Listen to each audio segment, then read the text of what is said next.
From the Tamil Heritage Trust, good evening and a warm welcome to all of you who have joined us today, both in person and online. I'm sure all of you are aware that we have gathered here today for a special event. It is Tamil Heritage Trust's annual event. We have all joined here to witness and participate in the presentation ceremony of the Tamil Heritage Trust's Professor S. Swaminathan Heritage Award 2024. Into its 5th year in running, this award has been greatly acknowledged as a commendable effort from THT to appreciate, encourage, and motivate early and impactful activity by an individual in the field of heritage studies, awareness, preservation, etc. In fact, the prime objective of this award is to honor and encourage continuous and sustained effort by an individual under the age of 50 years in the areas that involve deepening public awareness about heritage, widening the audience for heritage appreciation, and increasing and strengthening all our knowledge base about heritage sites, assets, resources, etc. Before we move on to the main event, I'd like to give you a brief introduction about Tamil Heritage Trust, which is our organization, especially for all those who've joined us today for the first time. For our regulars, I hope this will be like a reintroduction or a reinforcement of our ideologies and initiatives. Tamil Heritage Trust or Tamil Paramparya Arakattalai is a non-profit organization started almost 14 years back by a group of like-minded volunteers with the explicit objective of understanding, appreciating, disseminating and celebrating information related to the rich and unique heritage and history of India, not just for the scholarly and the erudite, but the enthusiastic general public. Towards this end, THT conducts many events and has several initiatives which are in action throughout the year, which largely include talks, seminars, conferences, workshops, etc. Our most popular event is the monthly Heritage Talks, which is conducted on the first Saturday of every month. This is an online event in English, and right now we not only have a pan-Indian presence, but a smattering of global audience as well. We are extremely proud that we have conducted this event without any interruption for almost 14 years now, merely moving the platform from in-person talks to online through and post-corona. Pechu Kacheri is another event of ours, which we can also refer to as an oratory concert, which is a series of orchestrated talks spread across 2 days, conducted in person in the month of December in Chennai, to collaborate and coincide with the Margazhi Isai Kacheris of Chennai. The Indology Festival is another event of ours, which is slightly more erudite and scholarly. Conducted in the month of June as an online event across 6 days, we have 10 to 12 subject experts and scholars who connect up through a common conference platform to discuss a subject from its various angles and perspectives. This year, our Indology Festival was titled Harappan Civilization, A Century of Discovery, and was meant to honor the century of the announcement of the discovery of the Harappan civilization to the world at large by John Marshall, the then director of ASI. At THT, we also conduct several workshops which not only disseminate knowledge but are actually fun activities. Anybody can participate, enroll, join and participate in them. We have one-day workshops which we call How to See a Museum, How to See a Temple, etc., which is conducted in 2 sessions. In the forenoon session, we have a series of lectures. In the afternoon, the participants are practically taken to a site where we elucidate about what was discussed earlier. On and off, we also have classroom sessions on topics like Pallava Grantham, ancient Indian astronomy, ancient Indian mathematics, etc. Another initiative that we have is called the Alamar Avai, which is like a networking platform for the school teachers of Tamil Nadu. Over a series of weekend lectures, various aspects of Indian history and heritage are discussed, the idea being that these teachers take them back to their students, thus increasing awareness amongst them. Another initiative of ours is called the Docent Training, and we have just completed the second edition of this last month. This is a training to prepare docents to present historical sites and heritage monuments in a professional manner to the enthusiastic audience, and includes both theoretical sessions and practical site visits. Another activity which we undertake annually, we call it the Site Seminar. This is largely an in-house activity meant for our own education and enhancement. We spot a site somewhere within India, and our volunteers study this site in depth, and we also have a series of in-house seminars. Then, armed with all this knowledge, we visit the site for an immersive learning experience, and we come back and try to document what we have experienced. From the THT, we have also instituted 2 annual awards. The first is the THT Professor S. Swaminathan Heritage Award, and as I already mentioned, we are in the midst of witnessing the presentation ceremony for the same for the year 2024. The other award that we give away every year is called the V. Venkaya Epigraphy Award, and is meant to commemorate and honor individual contributions to the field of Indian epigraphy. It is named after V. Venkaya, who was the first Indian official epigraphist, and is instituted by Miss Sunita Madhavan, his great-granddaughter. THT has been entrusted with the responsibility of administering this award. We have a dedicated YouTube channel, and links to all our past talks and programs are available here. Kindly subscribe to the channel and click on the bell icon to receive notifications of our future events. These are our social media handles, and this is our mailing address. You may kindly mail us here either to join our mailing list, or if you wish to be part of our organization in any way for volunteering and contributing. As already mentioned, we are a voluntary organization and do not have any dedicated financial backing. So any kind of contributions are welcome. You may please use this QR code or address to contribute generously. That in a nutshell was about THT. Now moving on to the main agenda today, which is the Professor S. Swaminathan Heritage Award. The genesis of this award happened almost 5 years back, when THT felt the need to recognize and honor exceptional individual contributions to the preservation, understanding and dissemination of Indian heritage. While our country right now has many well-endowed institutional platforms working in the field of heritage, there are an equal number of well-intentioned, scholastic, perseverant and enterprising individuals who have made heritage studies and preservation their lifetime's work. This award aims to encourage, honor, recognize and motivate such individual efforts. Named after our co-founder and the chief inspiration and moving force behind our trust and all its initiatives, Professor S. Swaminathan, this award chiefly aims to encourage general public to be more involved and interested in Indian heritage, raise awareness and appreciation of India's history, arts, culture and literature. At this point, I'd like to say a few words about our mentor and inspirer, Professor S. Swaminathan. His support and mentorship and leadership is unstinting.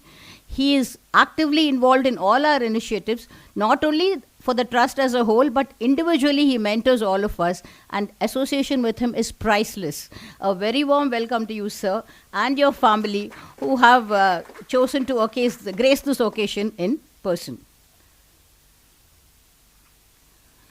As you're all aware probably, this award is based on a series of nomination and selection.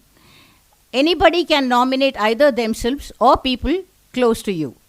And we have a panel of jury who peruse through these applications and declare the winner. Our past winners include the dynamic Dr. Madhusudanan Kalaichelvan, 2020, the erudite Dr. G. Shankar Narayanan, 2021, the multifaceted Dr. Pradeep Chakravarti, 2022, and the well-deserving Professor P. Devi Ariviselvam, 2023. As I already mentioned, every year we have an esteemed panel of jury members who then go through our applications and peruse them in detail. In 2024 too, we are extremely happy to say that we had several nominations of very high quality and caliber.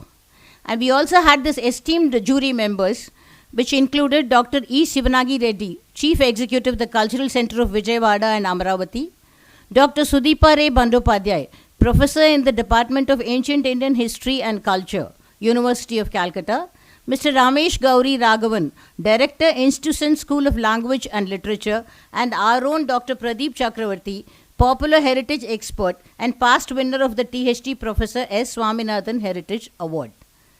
We are extremely happy to say that this year the choice of winner or selection of winner was unanimous, and we proudly declare that the winner of the THT Professor S. Swaminathan Heritage Award 2024 is architect Madhu Vottery from Hyderabad.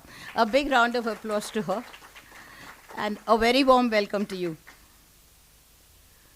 Madhu Vottery, a Hyderabad-based architect, writer, heritage enthusiast and conservation resource person, has curated and coordinated heritage walks for the Telangana Tourism Department from 2009. She has designed a mobile application, Hyderabad Heritage, which covers 275 heritage sites in the city. She has authored 5 books, including A Guide to the Heritage of Hyderabad, published by Rupa Books, and Heritage of Hyderabad from Children for Children. She has also authored several research papers and writes extensively for the public in mainstream publications like the Times of India. Madhu is an expert member for ICOMOS and has worked on nomination papers of heritage sites to connect them to UNESCO and World Monuments Fund projects. As part of the National Scientific Committee for Cultural Tourism since 2019, she's been awarded the Pride of Telangana in 2021 and a senior fellowship by Ministry of Culture, Government of India in 2021 for her heritage work. Madhu was invited to the USA for the much coveted International Visitor Leadership Program for Cultural Heritage Preservation to share her experience with 15 other international delegates. In 2019, Madhu visited Chennai to receive the Reach India Heritage Award. In 2001, she also mentored school children to design a board game, Climate Action for Hyderabad Children, published in COP26 report at Glasgow. Thank you. Sorry.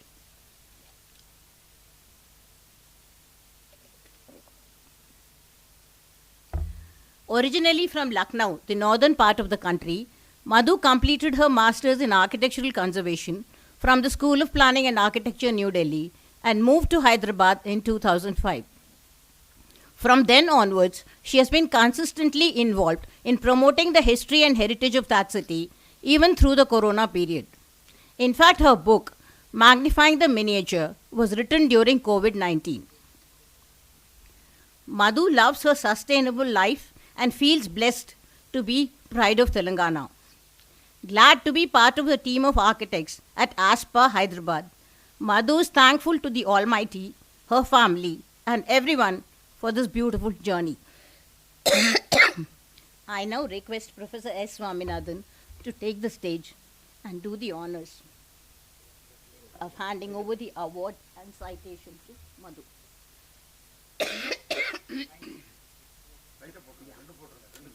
I request the Madhu to take the stage.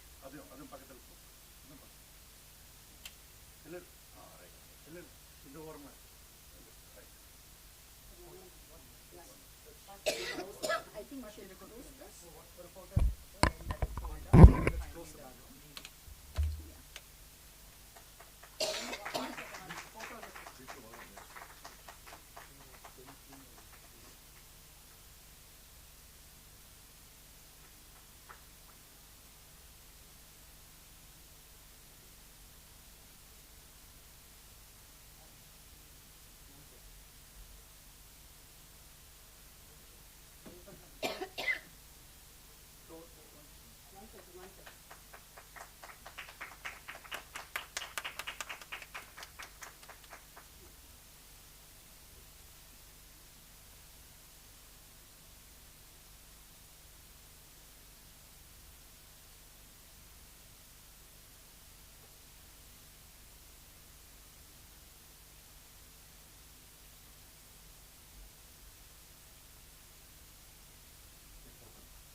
I now request Ms. Raji Swaminathan, daughter of our eminent professor, hailing from Singapore, to address the audience.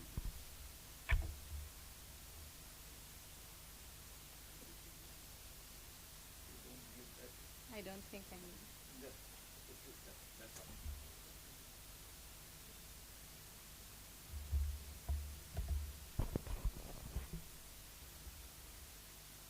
Namaskaram to everyone.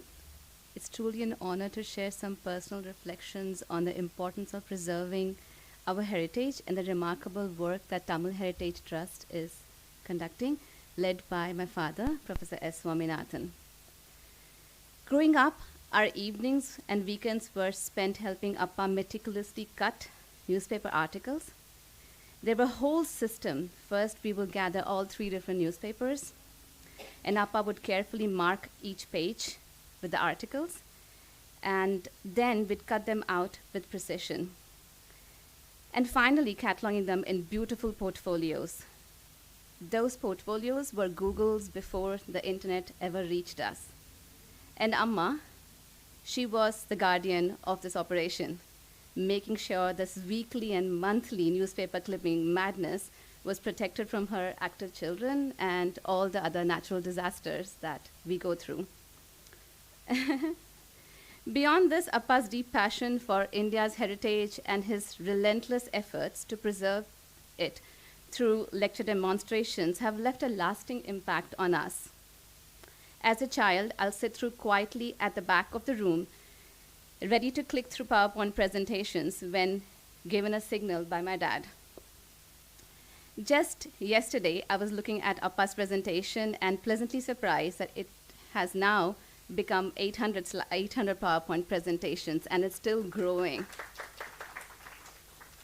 Watching him present, I began to see not just a thinker, but a leader who was committed to preserve our cultural roots. What I admire the most about him is how he set a clear vision, created a supportive platform, and empowered each team member to bring their unique strength to the shared mission and preservation of our rich heritage. As Mahatma Gandhi quoted, "A nation's culture resides in the hearts and souls of its people." Heritage is indeed not just a history, it is a living part of who we are and a legacy for tomorrow. This legacy is preserved not only by the passionate leaders like my father and the members of THT, but is also preserved by visionaries like Madhu, whose pioneering work in Hyderabad has made a profound impact. Madhu's heritage walks, mobile apps for 200 sites, and books have opened a rich cultural vista to people of all ages.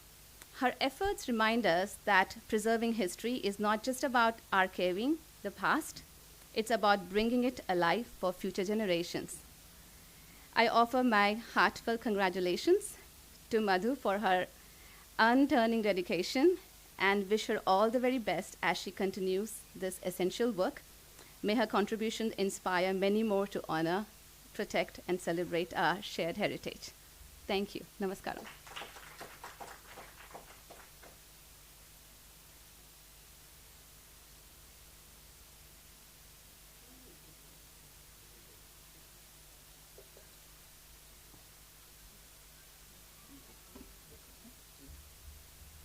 Before we move on to the main program of inviting our winner to give away her award lecture, I would like to say a few words about this last item in our agenda. I don't know how many of you have heard of artist Maniam Selvan, an artist and illustrator par excellence. He has contributed continuously year after year in THT's initiatives through his work. He has taken special efforts to design this award, which was given away today. Year after year, he creates unique art for this, thus making each and every award a one-off piece of its own with no replica, so that the winner actually carries something home, which is custom-made, unique, and meant only for themselves. We wish to acknowledge our deep gratitude and gratitude to Maniam Selvan for this contribution. We are extremely sorry that he is not here with us today, but wherever he is, we are hoping that he is hearing us. And we wish to make a token contribution of our approval and acceptance of him, and which will be handed over to him later. I now invite Madhu Vottery to take the stage and give away her award lecture. Architect Madhu Vottery. I think you will need to. Yeah. I'm sorry. Yeah. Yes. Okay. You get on.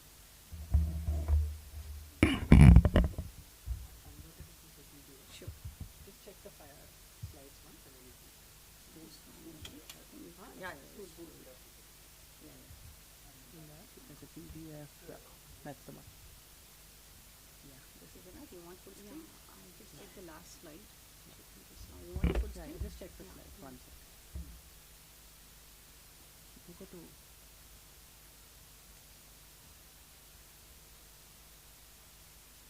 full screen for me. Okay, well, there. Okay, you can just take a look at it. No, and full screen. Yeah. Control N. Just check the. No, she just wants to check the last slide. It's the right one, I think. Yeah, I think this one. Yeah, sure. Do you want a pointer? Yeah? Yeah, this is fine. Yeah, fine.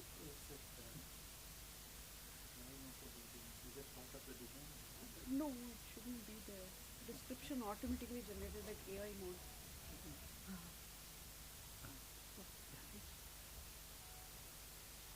Thank you. Thank you very much. And namaste to all of you. It's a really proud moment for me to be there. And I must tell you that I have got wishes from all over the world and saying that it's a great honor to be part of the team and be a winner from Dr. Swaminathan's award. Thank you very much, sir, and thank you very much, THT, for this honor. I now start the lecture. So this is about me and the members of THT were discussing what I would be talking about, and we've all jointly decided the topic is cultural tourism and role of local communities, which I really feel is my understanding about the subject.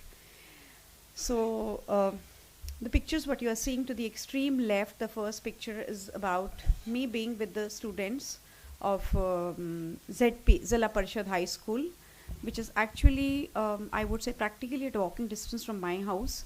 And somewhere in 2021-23, when I got the senior fellowship from Ministry of Culture, Government of India, I proposed this, that as a part of cultural resource management, we would try to generate small guidebooks for an independent site.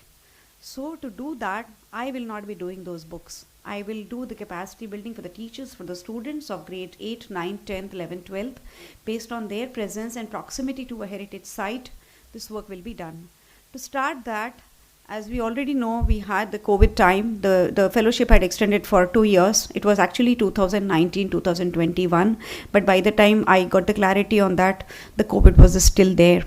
Honestly speaking, my suggestion was, I think my first host from Reach Foundation, they're already here. My first idea was to do the temple towns of Tamil Nadu. Unfortunately, it couldn't happen. Or you say, fortunately, I was not at that level where I could have done justice to the site, to the, I would say, to the beauty of the historic sites, and I wouldn't be that genuine. So, God has created all this, I would say, for me. Almighty had something else in plan.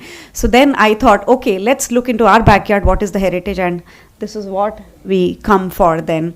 So this is a small step well, which is close to my knowledge, a temple is at least 400 years old, and the Bavli, which we say in Hyderabad, or the Bavi or the step well, could be more than that, could be older than 400 years. So I went to the ZP, the Zilla Parishad High School, and I requested the headmaster there, sir, can we take these children to the well? You won't believe this, the girls have never been to the well. Because a boy will simply go there, throw stones in the well and come back. But the boys also had no idea what is there in store for them. And it was a wonderful exercise because for the first time, the children knew that the site is that old. Antena, ma'am, Antena, they will ask, okay, this is what you're talking about. Is it really true? Yes. So how the project started, I used to do some basic sketches, what you're seeing me doing there, and the kids are around me. And then the measurement exercise happened. So of course, as an architect, I took the lead, but then without their helping and this project wouldn't have been completed. So this was something very interesting I enjoyed and very close to my heart, and I really know that, you know, the efforts were put in from the teachers, from the children, and of course me as a team leader. To the second slide is about a project somewhere in 2011. I was talking to somebody in the morning, I don't remember, but yes, my projects have been, I would say, of a different scale. The scale could be just one day project. Let's say, sir, if you come to Hyderabad and you are, whether an international visitor or an Indian visitor, by mistake or with some good reasons you found my number and say, Madhu, can I have a historic part of the city tour with you? So that will be my pride, and then I would take the tour in my own way. I will come to the details as a part of this lecture. So in 2011, ICA happened in Hyderabad, ICCA, International Convention Congress Association, ICA. And it was actually an honor to get ICA to Hyderabad. This is what the senior level IS officer had told me. And Madhu, can you do a curtain raiser? Believe me, my legs were shaking. 850 foreign delegates, can you handle it? But then I could see, you know, the joy inside me which I could not express, and at the same time, you know, whether I can live up to the expectation of my IS officer. The similar thing happened somewhere in 2009 when the same officer had picked me up for this project called Hyderabad Heritage Walks. Now, that time we were Andhra Pradesh, now it is Telangana. So when he called me for a heritage walk, I just went with one route in mind, and then he said we will have different routes, and then every year we chose one route. So right now we have 4 heritage walks, 1 nature walk, 1 craft walk, 1 museum walk, 1 market walk, and also a water walk. This is what I will take you through. So in 2011, he told me that 850 foreign delegates and you will be there. Believe me, when I reached the venue, my mouth was open. Wow, this is the venue. So the venue is actually earlier called 7 Tombs. Right now there are almost 75 sites, and it is part of the UNESCO list, not as a UNESCO World Heritage Site, but yes, as a UNESCO Asia Pacific Award for the step wells. So that project was still under progress, and this event happened there, and all these foreign delegates were there, and I was just taken, when I got down the stage, I could just see the love and affection amongst all these delegates, and my officer was of course very satisfied with what I did. It was a short program, maybe like half an hour or 45 minutes. So I really have a serious gratitude for those people who believed in me. Even I didn't have that, I would say, confidence, that I can do it. To the right hand side, the last picture is in 2012 when I was selected for the most beautiful part of my life, I would say. Up to that date was International Visitor Leadership Program, IVLP, and with that experience, I can tell you, it was offered to people like Indira Gandhi, Narendra Modi ji, Pratibha Patil. I was selected for that, and I went to US. Thank you. And there the topic was called Cultural Heritage Preservation, and always, you know, we have the doubt, okay, it's cultural heritage preservation because this is how they call in US. And then I was a part of the 16 international visitors team across the globe, and where, honestly speaking, I didn't have to do anything. I just have to do what I'm doing in Hyderabad. I had to just tell that. So there also I had this doubt, why am I called to US? I don't know what great thing I did. So I once again thank all those people who really think that I have that energy. Thank you very much for that confidence in me, sir. It matters a lot for me. This is actually, when we are talking about cultural tourism, the term sounds complicated, but I would like to put it very simply. And I know THT is doing such a wonderful job, but I'm on this platform chosen by you, are sharing my experiences, what I do in Hyderabad, or let's say across Telangana and some parts of southern India, I would say. So cultural tourism is especially the term meant for that stimulates economic growth and preserves heritage together. This is very, very important because my professors in Delhi have taught me that there is no preservation of heritage when you are only talking about economic growth. It has to be a balanced combination of both. Let heritage be there and economic growth be there together. Only then you call it sustainable. So this is where my topic comes. I did not want to say just cultural tourism. I call it integrated sustainable cultural tourism. And we get on to one by one all these terms. As I said, To me also, if you say 5 years back, it sounded a bit complicated, but now I do have that confidence to talk. And another good thing I'll tell you, for all that 20 years of work which I have put in Hyderabad is also acknowledged by UNESCO. We are 10 cities in the southern globe, including Hyderabad, the best case studies for the experiences and practices for the cultural tourism, integrated sustainable cultural tourism. So this cultural tourism is actually fosters cross-cultural understanding. In fact, what we are doing today is a cross-cultural understanding. My earlier host from Reach Foundation, I would say Chandrasekhan Garu, is already here. So when I was called last time, I again had this doubt that the program is about one culture where I am doing something else in my own culture. Let the faith be different, let the culture be different, let the region be different, but we unite as a community, Indians together. Once again, thank you very much. So it promotes sustainable development, as we already said, and community revitalization. Community revitalization, it stands at different level. It depends site to site. It could be one small site. For example, I can say that in Delhi you have Nizamuddin Basti and Humayun's tomb. When Humayun's tomb restoration started, the project idea was holistic, so the entire community get benefited. That is what is community revitalization about. And when you say these two sketches, why are they put there? So I would just like to add a small, you can say, nugget to it, that I was in Ajmer. My sister belongs to that area, and when I was going back to Ajmer airport, it is actually in Kishangarh. Why in Kishangarh? Very interesting thing, that Kishangarh has a lot of stone, can say, people who sell stone, in simple words, promoters. So these investors, promoters, they requested the government to have the Ajmer airport, but in Kishangarh. Of course, the place was already there. I mean, the land was allocated, but Kishangarh has some very, very beautiful tradition of miniature paintings. By then, I was already working and my book was done on miniature painting. I would like to show you that. So the lady here is called Bunny Thani. It is again about cultural tourism only. I am not diverting the topic. And the picture what you are seeing, the building, is actually a palace on the lake in Kishangarh.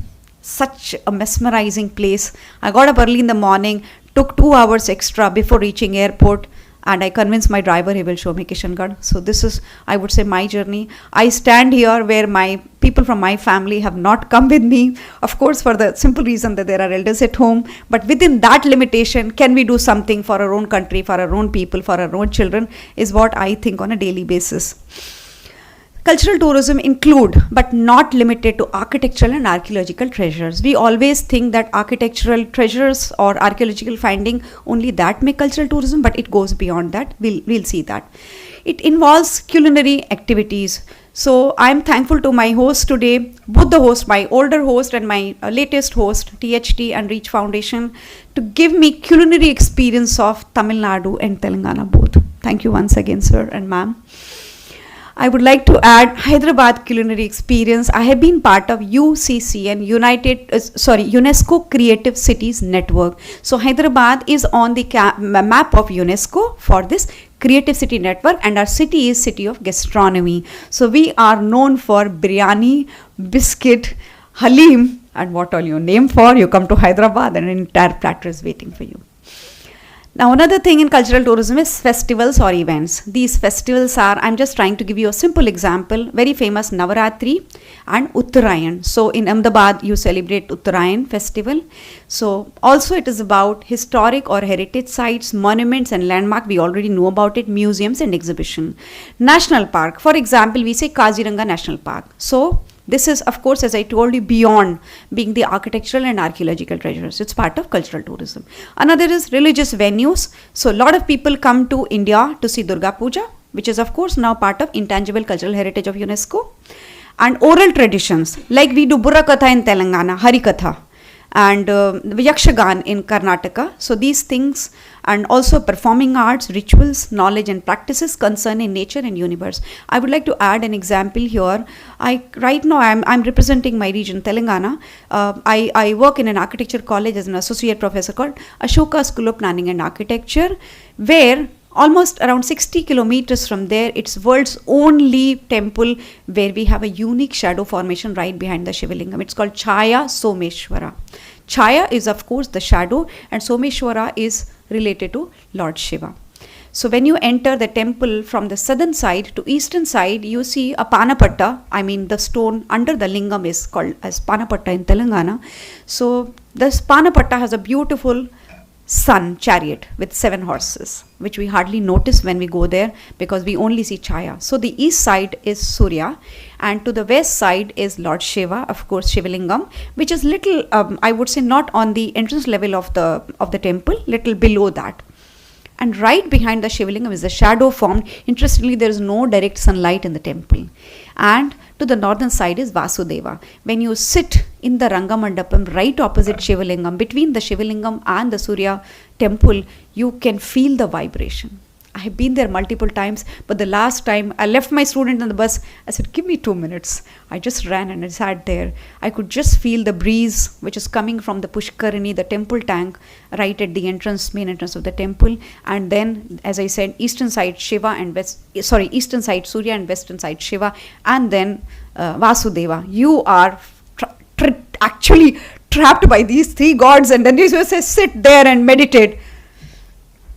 No other business. So that's the beauty of Indian heritage. You go wherever and you will find some of their unique fact. Believe me, if you start writing on unique fact, you will run short of one book. So this is, I would say, we represent all the culture. We represent one country. Then this is what I was saying concerning nature and universe.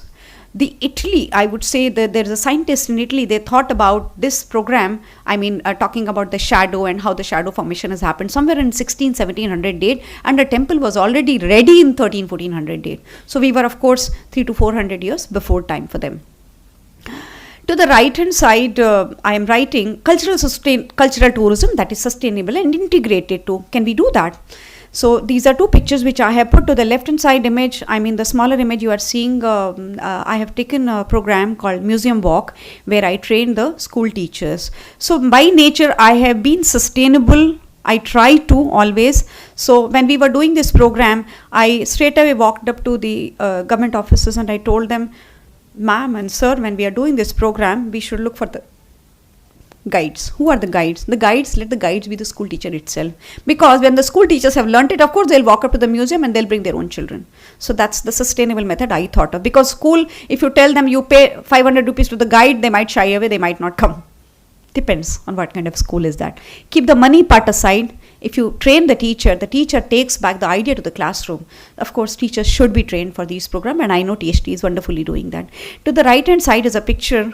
As I said, if you come on to saying only one in the world, this is another ajuba we call, other unique part, unique story. So this is called 101 People's Table, which is one and only one Falaknuma Palace in Hyderabad. I am blessed to be now part of that city. The way you have adopted me from THT, I have been adopted in Hyderabad by those Nawabs. They say, you are from Hyderabad now. So I'm glad to be part of this. And here we had 2 international guests. So the whole day I was running around, similarly, same way, going up Charminar, coming down, running here, running there. At the end, abhi to kahani shuru hui hai. This was just a trailer for me. So they said, Madhu, are you coming to Falaknuma with us?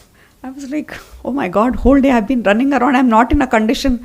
Like, you know the story of Cinderella type, and then I have been called to this 101 people dining table. How will I go? That feeling. No, you come. We cannot do the tour without you, Falaknuma Palace. That was the first time when I visited Palace in its full glory. Before that, I have been there. My daughter was hardly 6 months old and the palace was under restoration. The palace guard told, Madam, bachchi ko table pe sula dijiye, usko bhi yaad rahega. Falaknuma mein soye the jaake.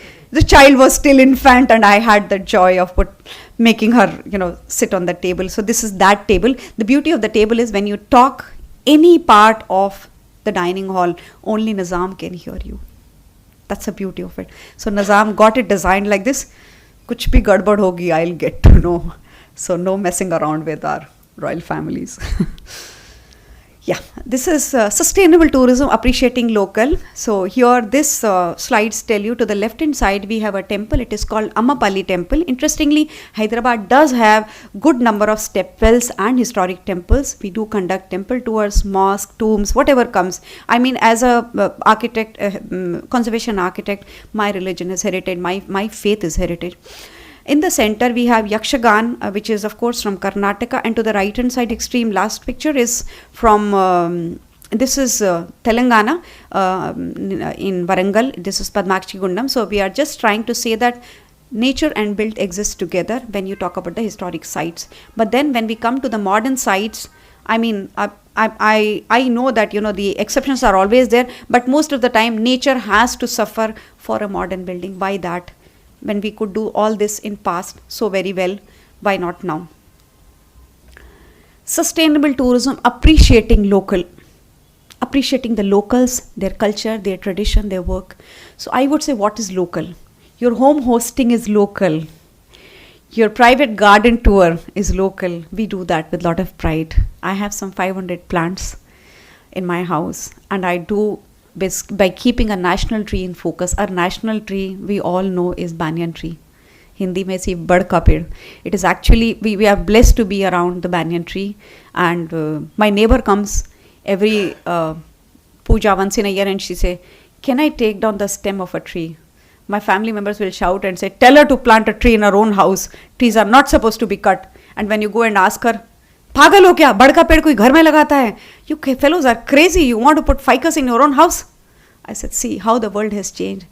We have been taught in our all scriptures, if you cut a tree, your 100 people in the family will suffer. Here people are cutting branch every day and they say they are taking it for worshipping. I don't know what kind of it is. Anyways, I'm sorry. So food from across India is also cultural tourism. Local ceremonies are cultural tourism. So once what happened that a young couple came to my house. They called me up a day before and they said, can we have a tour tomorrow? Fortunately, we had Sivaratri next day. I was so happy. Lord Shiva sent 2 new guests to our house. And they literally sat. They performed a small worship in our house and they said, can you take us to the temple? And the lady was so excited looking at me in sari. Madhu, I want to wear a sari with you. I said, okay, fine, most welcome. So I gifted her whatever I had at home. She wore a sari and she walked up to the temple. And believe me, when she was walking on the main road in the walled city part, one journalist stopped and said, Madam, ekkadiki veltunaranta? Where are you going? So very, very politely he stopped and he took pictures. I mean, I really, I'm telling you, fortunately, I always had a pride and I always had positive feelings in this profession. Learning language, learning folk dance, classical dance, knowing about your artifacts. So one day I had a singing bowl in my house and one gentleman all the way came from Assam and he told me the value of the singing bowl, the prayer wheel and the Buddhist artifacts which we had in our house. So I myself enjoying my own cultural tourism, learning from my culture because of this tradition. Learning languages, inscriptions which THT is doing. During COVID, we had a lot of classes running for the learning inscriptions. So I also ended up learning Brahmi and learning the old Nagari from, of course, an institute in Varanasi. Cooking. In Hyderabad, so many people call us and say, can you teach us how to make biryani? I said, okay, you come home. I don't cook biryani for myself, but I will teach you whatever I cook. So most of the time, if I have a smaller team, I would call them for a breakfast. And we would have a long discussion about the Indian food traditions, how the tradition is similar in the other part of the country and how they merge and stand diverse also. As I already said about sari draping, that's another beautiful example. Sustainable and integrated tourism, again the same thing. So now I come to the example what we have created as sustainable cultural tourism, for which we got the honor. Hyderabad Heritage Walk we started in 2009. After Heritage Walk, 4 routes which ran between 2009 to 11 and they are still functioning. I got on to Nature Walk, which was already there in Telangana Forest Academy. TSF it is called, State Forest Academy. And then I tried to, I can't say I polished it, but you can say I revived it and I added some more factors to it. And I did tell the officer, if your students are coming for a heritage walk, nature walk, what are their takeaways? So then everybody's clueless, and then we thought of this idea that we teach them what is segregation of waste and how to create alternative for plastic. So we started making paper bags, and the children who come for a nature walk, they don't go back home without making paper bags. Now who taught me paper bags? I must tell you, I come from a humble background where in our school holidays we all made paper bags, and my mother weighed it and told, today you did this much rupees work. So we have learnt hard way. This is what I'm trying to give back to the community. Another thing is museum walk and craft walk. Craft walk was a great learning for me. We started this program in Shilparamam. I'm sure Chennai also would have such an institution, or you can say such a campus. So craft walk in Shilparamam was an idea because every year they would start something like a summer camp. So in summer camp, they will have miniature painting or patachitra painting. So one day I walked up to a very senior officer connected to this Shilparamam, and I requested him, sir, we have such beautiful resources, why don't we connect them to a nature walk? He said, okay, do, Madhu, whatever you want to do, go ahead.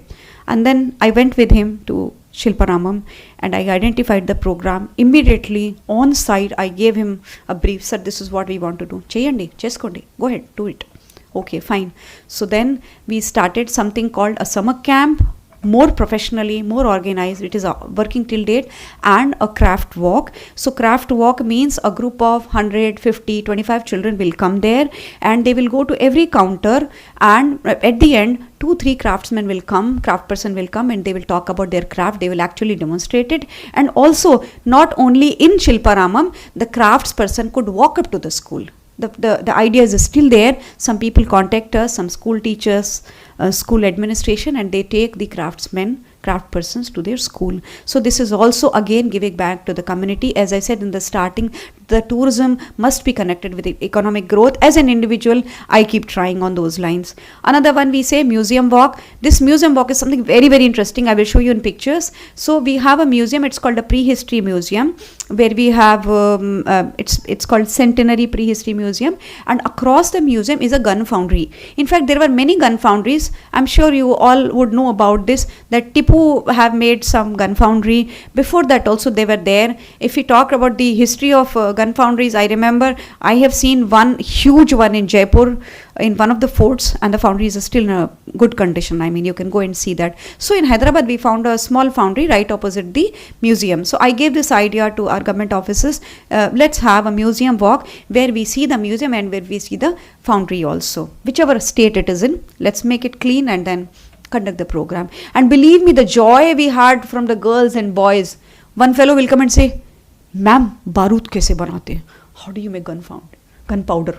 There's one boy who will come, ma'am, how to design a cannon? Can you help me with that? So, I mean, you see the joy of children. I'm sure we don't have answers to all the questions, but at least you're creating excitement in the community around you. So this is our museum walk all about, and market walk. So somewhere during COVID, we had, our government had restored a beautiful historic market called Mozam Jahi market. Mozam Jah was, of course, the last Nizam's grandson. So Azam Jah and Mozam Jah, after him, this market is called Mozam Jahi market. And it is known to be designed after London Central Market. So there's a beautiful circle kind of space. That's a central courtyard for the museum, for the market. And then it has like a three arms, like a jellyfish, you can say, starfish. So 3 arms, out of 3 arms, the one arm, which is on the main crossing, has a huge clock tower. So there, instead of just restoring the market, instead of just talking about the history of the place, I again gave this idea that since we are doing an archival study for the market, let's do a heritage walk. And then around that area, we identified some of the building and we designed a market walk. It is still on a website of the government. Then capacity building workshop, I would say many programs were done for that. So guides capacity building, of course, because you need the guides to run the show of heritage walk. You need the training for the school teachers. As I showed you the picture about the museum walk, the teachers would conduct this program. From the heritage club, a lot of people come and they get trained. Tourism clubs, history and architecture, and also hotel and tourism management students. So hotel and tourism management students, we also gave them the idea to the admin that if you talk about one period, let us say you are talking about Kakatiya period in Telangana. So the student would know how Kakatiyas lived life, how their buildings were, how those people were, and can we have a theme restaurant, can we have a theme event with the Kakatiya heritage in focus. So like that, different period, we come to British period, we come to Mughal period, like that. Now, who were the walkers? The walkers are school and college student. We also try to connect whatever we do with their school curriculum, because in order to bring them to school, you have to call it a bagless day. You have to call it unburdening the classrooms. Only then they will buy your idea. Fortunately, in the morning when I came, first half, I had a session with 59 students in a school somewhere in T Nagar. And I was honored that the children were patiently waiting for us. Another colleague is here, Supriya. We both conducted a lovely session with children. So our idea was, when we talk about heritage, we have to unburden the session, the classroom session. And the children are more than happy to have another teacher than their regular teacher. The knowledge is more. So these are our walkers, hotel and design student. They can learn from the historic element, which I just now told. Now what the pictures are about. The first picture is from Stonehenge of Telangana. We have gone to Stonehenge, you can say, in England. I'm sure you also have a lot of rock sites, megalithic sites in Tamil Nadu. We have some wonderful sites in Telangana, and I was invited there to assess the ecotourism program. So this is ecotourism program. The left side and the extreme right side, both are ecotourism site. The right side one is like almost like a horseshoe, or you can say an arch shape, Bogota waterfalls. And in the center is one of my favorite picture, because if I told you about the prehistory museum, so prehistory museum is the idea where you're talking about the history before the written records are found. I can say that's what is prehistory. So the children went and they saw all the artifacts, and then at the end we had to conduct an activity for them. We planned it like this. So we bought the clay, and the clay was given to them and say, imitate whatever you have seen, and you are not going to go back to the museum. They happily did it. They had so much of sharp mental memory. They came back and they say that this is the slingshot. They designed a slingshot. This is Trishul we have seen, the trident, they designed that. So this activity was, I would say, one of my favorite programs through the museum walk. Again the same question, what is the local community doing? They protect, they preserve, and they promote. If you are doing it in Tamil Nadu, of course I must appreciate it. Otherwise, from one part of the country, nobody will come and protect it. You can call any officer. The first protection comes from the locals. So we are glad that a city like Chennai, who has such active residents, thank you ma'am, thank you sir for doing it for us. Chomahalla, we are showing about Hyderabad. The first picture you are seeing is UNESCO 2011. We had you can say kind of honor ceremony for UNESCO, for Chomahalla. And here the senior most gentleman is Dr. V.K. Baba, my mentor in Hyderabad. I would say almost, sir, your age group. When I came to Hyderabad, as I really feel that in the field, he was my godfather. He made me walk in the street of Hyderabad, practically I would say. If I say, you work on Qutub Shahi period, and I'm like sitting like blank, what is Qutub Shahi? I don't know. Then he would say, don't you know there are so many Qutub Shahi monuments lying and falling, and you are just talking blah blah something. Just go and visit all of them. Another professor, Nalini Thakur. Today morning I tried to see her from SPA Delhi. So somewhere in 2003-05, when I was doing my post-graduation in Delhi, I prepared a report. And that report, the minute it went into in her hand, she took it, put it into pieces, and practically threw it on me. Shame on you. Leave the class. I don't want you in SPA Delhi. I don't know what all she told me. She was in a big anger, and I had just tears falling on my cheek. And she said, I'm not concerned. You fly, you crawl, you swim, but Hyderabad is not about one building. It's about at least 1,000 of heritage building. She could curse me the way she cursed. And this is what made a good and sincere student. So I'm thankful to all the cursings given by sincere teachers who know your potential, who will catch you from your neck and make you do things. So Dr. V.K. Baba was one such gentleman. People would ask me, how do you work with this gentleman? So I really feel that when my name is Madhu, my name starts with mad. ठीक है, पागल लोग के साथ तो काम करना चाहिए. So I was a mad person there. And Centenary Museum, to the right hand side, you are seeing the activity. This is a gateway, which is actually called the salvage archaeology. Salvage archaeology, I repeat my word. So what happens, that there are a couple of things connected together, I remember. So it seems when Chandigarh was getting ready, I think that was Jawaharlal Nehru's time. And then it was told, let's bury the past. Let Chandigarh rise, let's bury the past. Fortunately or unfortunately, that has been the status of Indian heritage. If it was any other part of the world, they would glorify it. 100 साल पुरानी building को polish मार के they will take $500 from you and then present it as if there's something great about it. Fine, very great. But then what's about our heritage? So fortunately, this is one good example I found that there's one, you can say a water body is getting built, and then a lot of excavation is happening, and the entire series of villages were vacated, and our department, our government could do a salvage archaeology, and this is coming from there, Mahbubnagar district. And this is a beautiful stone gateway, and these children who are sitting on the ground are basically celebrating, if I'm not wrong, World Museum Day. Community engagement, how do you do that? Honestly speaking, when I started listening to these words, jargon, khichdi hai yaar, kuch samajh mein nahi aata, very hard to understand. So what? Okay, so I was offered a small project, I would say almost like a zero budget thing. And then the call comes from the government office and say, Madam, karenge?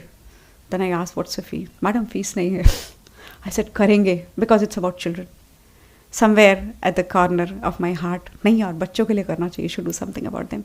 So I started taking up small government school, and wherever I went, I looked for the ZP first, Zilla Parishad. So I went to this UNESCO site, Ramappa World Heritage Site, Telangana and Andhra, twin Telugu states, only one heritage site. I would say that Tamil Nadu is much richer compared to our state. So here, these are ZP children. So I asked them one question, because it's about Azadi Ka Amrit Mahotsav. The talk is about Azadi Ka Amrit Mahotsav. So how are you celebrating your 75 years of independence? My question was, do you know about Indian World Heritage Sites? We started going from chronology, okay, starting from Dholavira, Indus Valley period, then coming to Maurya period, all Buddhist side, then coming to the Hindu period, then coming to Tamil Nadu, you're talking about, let's say, Tanjore temples, you're talking about Mahabalipuram, because these are all World Heritage Sites. And closing towards, let's say, Santiniketan right now. So the children have no idea how many lines are there in your national symbol. Ek bacha bolta hai 3 hai, ek 4 hai. How many are there, Nana? Like that you ask. Then one fellow came and said 3. Okay, I said you bring 4 people out. So 4 guys came first, and okay, face east, west, north, south. Why ma'am face east, west, north, south? I said because that's Buddha's concept. That this is called lion's roar. So your good ideas should go in all the direction, and that's why this lion capital stands. So the lion capital is formed by the boys. When boys said, I said, ladkiyan piche ke aur na, the girls should also come forward. And 4 girls looking east, west, north, south is this picture. And this is from the World Heritage Site Ramappa Temple. Just half a kilometer from the Ramappa Temple is this group of children whom I met again this year when I went for the World Heritage Volunteers Workshop, for which I am coming right now. The next picture, you are seeing lots of children, they are sitting in metro station. How metro and heritage, how it is connected? But then you can call it bread and butter of Madhu, or you can call it her interest or the madness. I walked up to metro station, called them up and say, boss, heritage ke liye kuch kaam hai kya? They said, madam, heritage and metro station, how does it work? I said, okay, let me explain you. All your metro stations in Hyderabad are around the heritage sites. Let's respect that. Yes, that is true. Then what are you doing about it?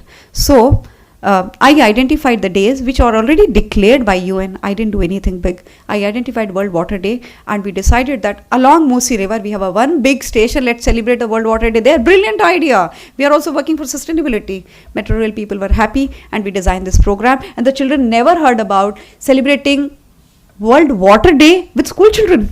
Nice, interesting, right? So I took some plants with me. You can say maybe some of the students are carrying these plants. I also got it from Hyderabad today morning, gifted it already. So these plants were gifted to children and some other things by the Metro Rail authorities. And it was a fun event. I remember it till date. Some children just walk up to me and say, ma'am, we met you at metro station. We met you at Salanting Museum. That's the satisfaction I live up to the next day, I would say. Bottom, this is something very, very interesting. I would like to add that. It's a small picture. I think this is the same picture which is used in the poster. I did a capacity building workshop for the jewelry showroom. Hurry, jewelry showroom and heritage, what is the connect? I said, if you're wearing this earring and this necklace, you must know where it stands in history. When people made gold, when people made patterns, when they use something in their choti, in their hair ornament, when they make mangtika, when they make bangles, you should know about it. You're doing business out of it. They were very happy, very impressed. Okay, good. That was a COVID time. We anyways had very poor business. Very happy to meet the jewelers. And then I took them to this beautiful heritage site called Amapalli, Sri Sita Rama Swami Devalayam, Amapalli, at huge water tanks. And the owner of the jewelry showroom personally came with me. She was very impressed with this program. Believe me, I never wore so much of gold, not even in my marriage. Some 20 lakh rupees gold I'm wearing. Mera nahi tha. Gifted temporarily by them. Believe me, it was so hard for me to even move out for a minute. I said, you people will say, gold leke bhag gayi. So I won't go anywhere till your event is over. We had a great time there. Second picture, next one is about Bidar, and I was selected for, it was a very tough competition. I heard that there was some 1,000+ application came for this because everybody wants to do work and get paid for it. So it was a program from Intact India and a scholarship to write on Bidar and Basav Kalyan. Bidar is very close to my heart because there's a water system. Morning we talked about that in the school also. There's a connection of horizontal and vertical wells. We generally don't know about it. So every horizontal well is, let's say, at 100-200 meters. And these horizontal wells, of course, we know about horizontal well, are connected with underground horizontal well, vertical well, and then horizontal well.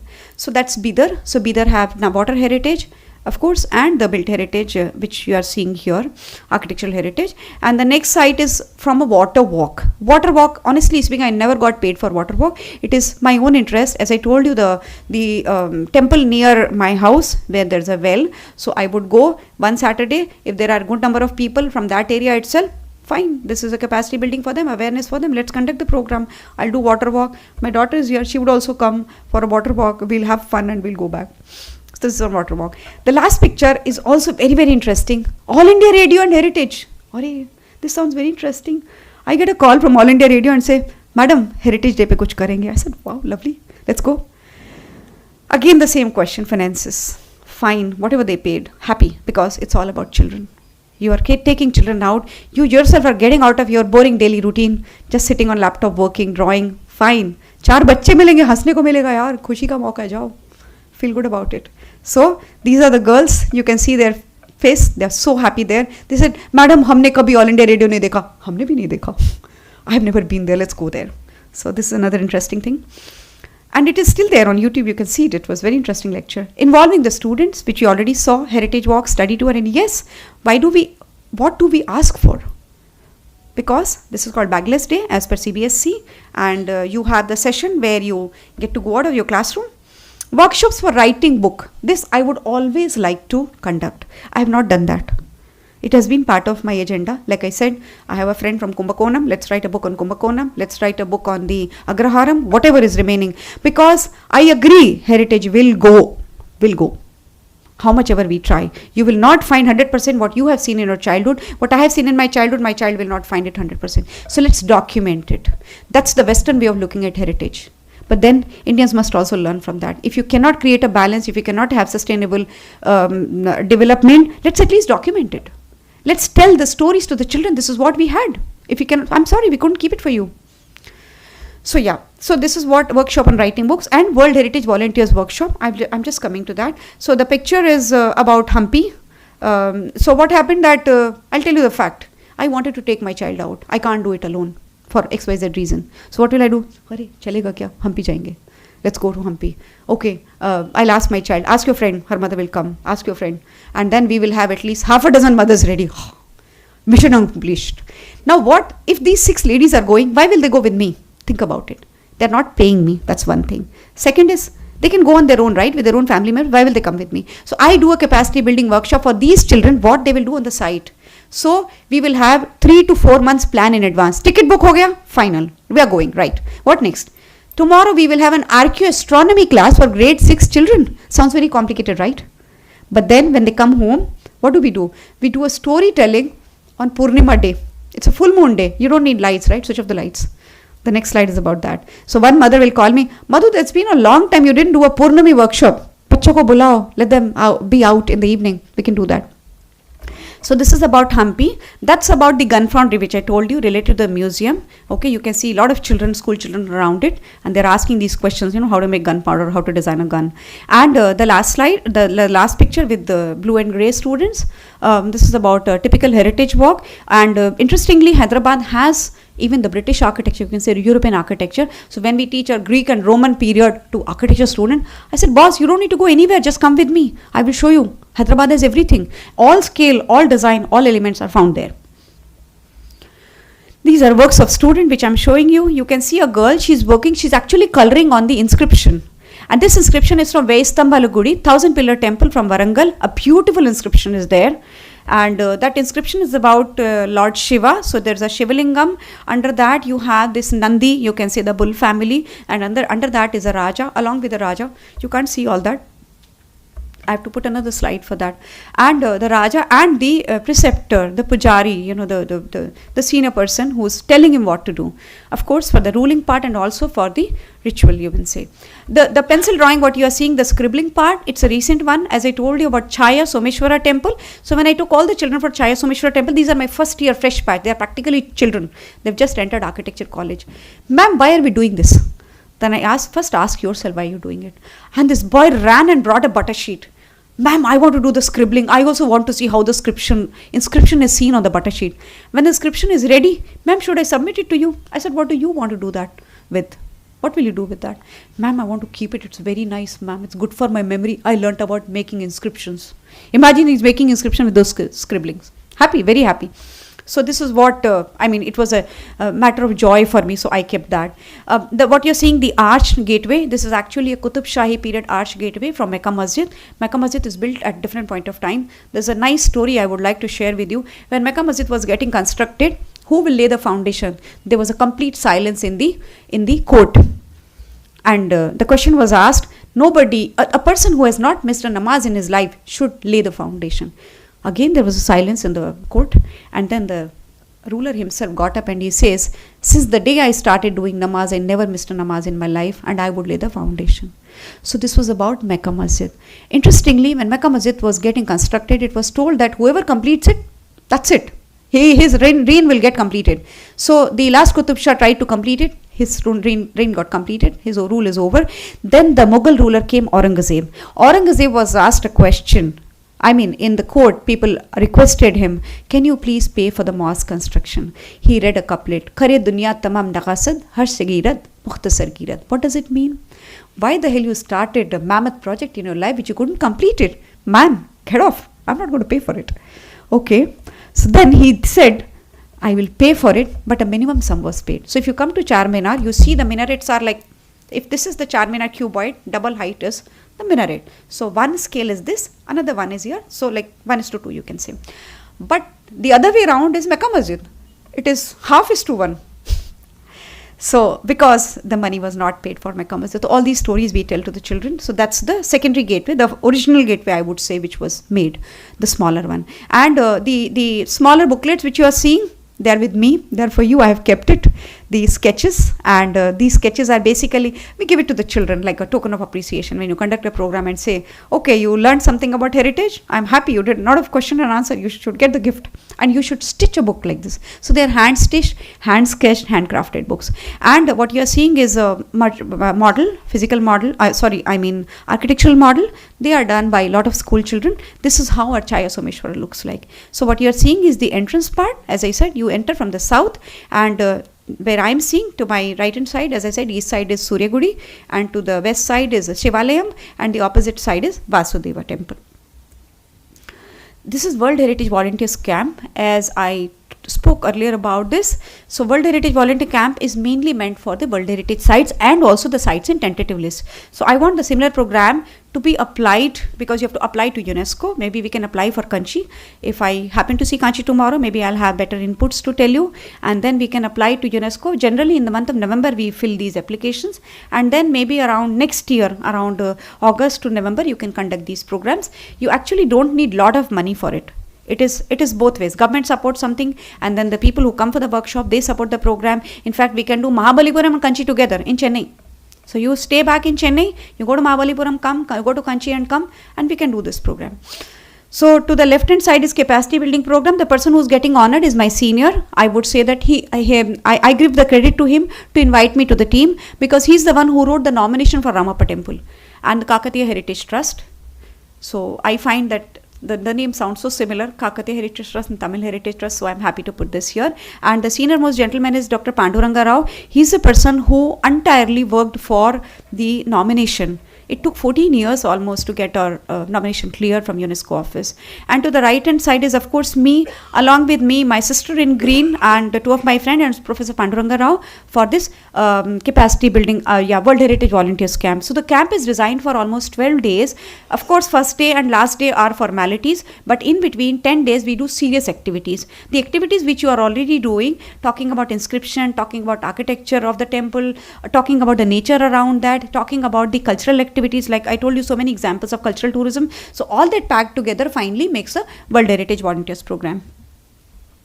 This I would just like to close my first book on Guide to the Heritage of Hyderabad with 275 sites, and believe me, my 1.5-year-old child also worked in that book. She colored maps. She would just take the pencil and I want to do scribbling. Okay, go ahead, fine, happy. And then she also worked in the second book, Heritage of Hyderabad, From Children for Children. I went to the children mode because of my one child. And the second book, one local publisher came to me and I said, ma'am, we want to translate it in Telugu. Again, I asked for the finances. He said, ma'am, we are low on finances. Do you still want to go ahead with that? I said, no problem. It's anyways for children, no? It's good. One more product will be in the market. And the last one is Magnifying the Miniature. It's all about almost 50 miniature painting from different period. When I started the project, I thought miniature paintings are only brought by Mughals to India and they were taught to us. But then it was the other way around. We had the miniature painting tradition from 1000 date. And then this book is about that, where we have the Buddhist art, we have Jaina art, we have the pre-Mughal tradition, we have Bhagavatam, and then we come to the Mughal period where we have different schools sprouting up, you can say, or strengthening of different schools. You have Pahadi miniature, you have Rajasthani miniature, you have proper Mughal ateliers, and then we have the Southern Indian tradition about which Supriya talked in the school about the Tanjore painting, and then you have the down south tradition. So thank you very much, and I say Jai Hind.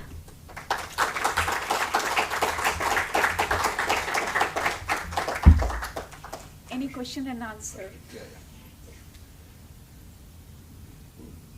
This Golconda Palace, is it under the archaeological survey or whatever? Because I went there, it was not properly maintained and preserved. I don't know, I went about 3-4 years back. Is it being taken care of? Sir, I would like to make it clear here that Golconda on the map is different from what your understanding would be. What you have seen as a ticketed monument is with ASI, Archaeological Survey of India. What I have seen is not a ticketed monument. It is, I would say, at least 2 times bigger than what you have seen. That's the outer fort. So of course, outer fort is not being taken care of well, because some part is with the army. They will not allow you to touch it because it's of course under army. Some part is with the locals, so they would take it on their own. So maybe the part which you have seen is with the locals. And another part is called Naya Kila. Naya Kila is, of course, means new fort, which has a lot of architectural value and the natural value. And I would say that these sites are a mix of nature and culture together. So and another thing is, another misconception about Hyderabad heritage is that most of the work was done by Qutub Shahis, where we have a very strong layer of Kakatiyan period. Maybe I have some of my smaller, those handmade drawing books. In that I can show to you. Does it answer your question, sir? The local people are not involved in maintaining it or preservation. I think, sir, if you have any positive questions, that would be very helpful. Yeah, locals are involved, of course, but I told you where the locals take control, that is not right. Yes, thank you. Do you have any other questions? Yeah? One question is, since you are mentioning the involvement of local communities and the people, the biggest challenge that I can understand so far is communication. And trying to simplify the message of heritage conservation and protection to the common public. So, apart from taking classes and educating people, which we can do it at individual and combined capacity, what other means do you think should be followed on a regular basis, ma'am, from an individual perspective?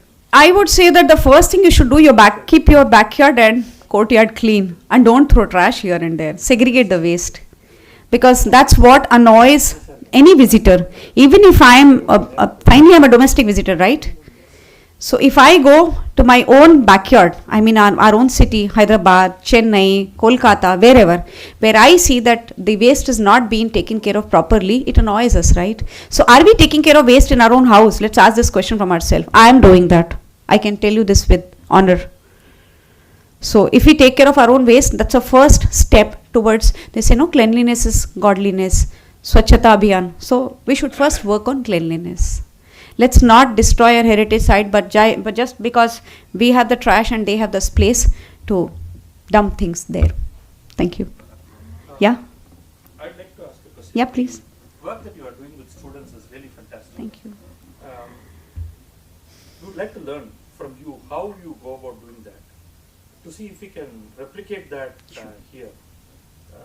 Do you prepare the students in advance about the kind of heritage places that they are going to, what they can expect there? Sure.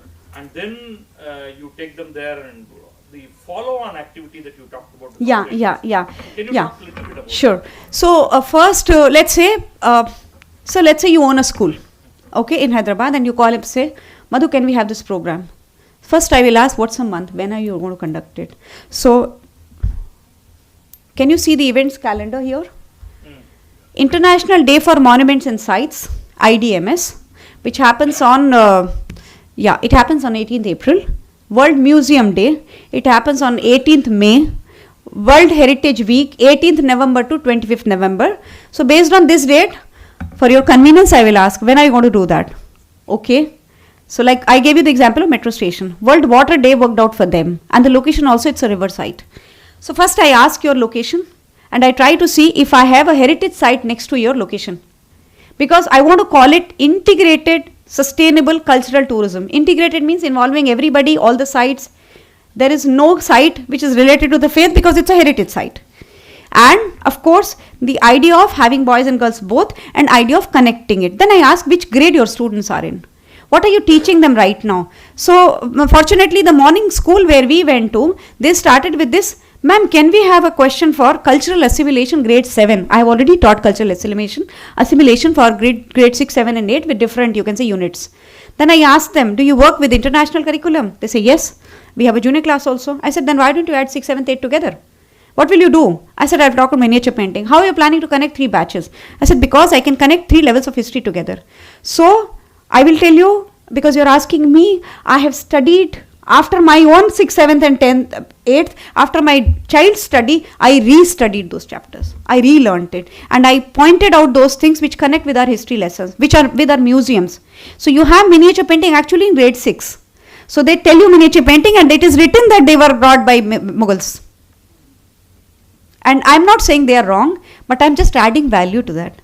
I mean, I'm nowhere to say that the books are wrong. But then by adding value, by giving a proof, with the help of this material, you can add value to your session and you can call it unburdening the classroom. So, I repeat, first step is finding out the site where they want to do it, finding out the day when they want to do it or the month, if you can connect with the UN calendar. And third is understanding their curriculum and their needs. And fourth is how much time they can afford. They say, ma'am, we don't have more than 40 minutes. Then I first tell them that can you make 40 and 40 together? At least make 1 hour class. So if you can miss 2 weeks, then you attach 1 class here. I also do international programs on internet. I mean through online classes. So I can teach in any part of the world similar things which I'm doing with you. Does this answer your question? Thank you. Extension to Badri's question, how successful have you been in convincing school principals and teachers about the importance of heritage? Of course, sir. I have been, because when they come to me, it means they know that such programs exist. It means that something is doable. And also the interest of the school. First, they must come forward. So there are occasions when I went to the school with 5 options, A, B, C, D, E. Then they'll first look at the budget. 100 rupees per person including breakfast. Sounds exciting. Bacche bahar bhi chale jayenge. Let's hire a bus. School bus leke we'll go. So that was the first choice. An international school or a well-paying school looks at the scholar who's coming to the school. They also end up saying, not because I'm speaking here, they say, the speaker who's come to the school is overqualified for these children. Let's do this. So I really feel that the interest of the school and budget, they both are equally important. Alone budget also doesn't run. If the school have a lot of money and they are not able to identify their own interest, what will they do then? Yeah. Does it answer your question, sir? Yeah. Thank you. Yes, ma'am. Thank you. Thank you.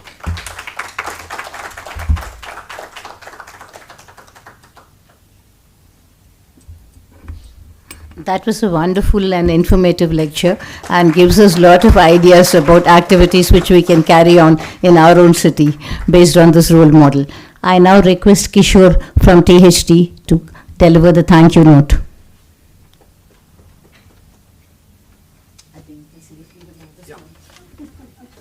If he stands on the stool.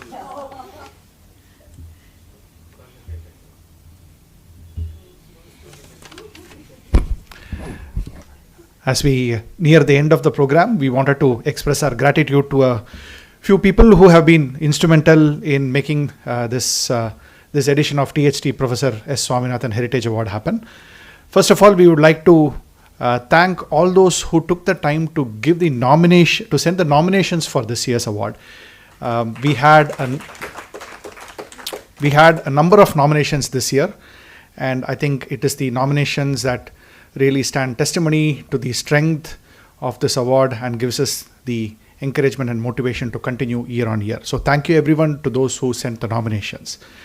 We would also like to thank members of the jury that consisted of eminent scholars from various fields, Dr. Shivanagi Reddy, archaeologist and CEO of Bleach India Foundation, Professor Sudeepa Ray Bandopadhyay from the University of Calcutta, Dr. Pradeep Chakravarti, author and historian, and Mr. Ramesh Gauri Raghavan, epigraphist and director, India Studies Center, Mumbai, a School of Languages and Literature.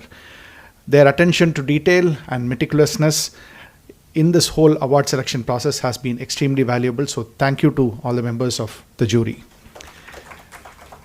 A big thanks to architect Madhu Vottery for her acceptance of the award and delivering today's award lecture, and I should also add for passing on some of that madness to us, the audience. So thank you ma'am so much. Special thanks to Sri Maniam Selvan, whose artwork has embellished the award not just this year but year after year. So Maniam Selvan sir, if you're watching this program, thank you so much once again. We offer our sincere gratitude to you. We would also like to thank VSS Iyer, who again this year has been instrumental in designing the award, designing the certificate and the award. So thank you VSS. Thanks to Professor Swaminathan, whose artwork, whose guidance and vision continues to guide us and all the activities of Tamil Heritage Trust that we continue to do. Thank you, sir. To Ashwin Prabhu, who has organized this program and taken ownership of the whole award process from the whole end to end. Thank you so much, Ashwin, for doing a wonderful job and for organizing this year's edition of the THT Swaminathan Award. Thanks to all the THT volunteers who supported Ashwin. To those witnessed this program in person and to those who watch this online, thank you again. We will continue to meet in the next Tamil Heritage Trust program. Our next program is our monthly heritage lecture, which is happening next Saturday. You should get an email and social media notification of that same. It is a lecture on the life and work of the life and teachings of Gautama Buddha, and you will get a lecture of you will get a link to that lecture and the online link to that talk very soon. So thank you very much and have a good evening.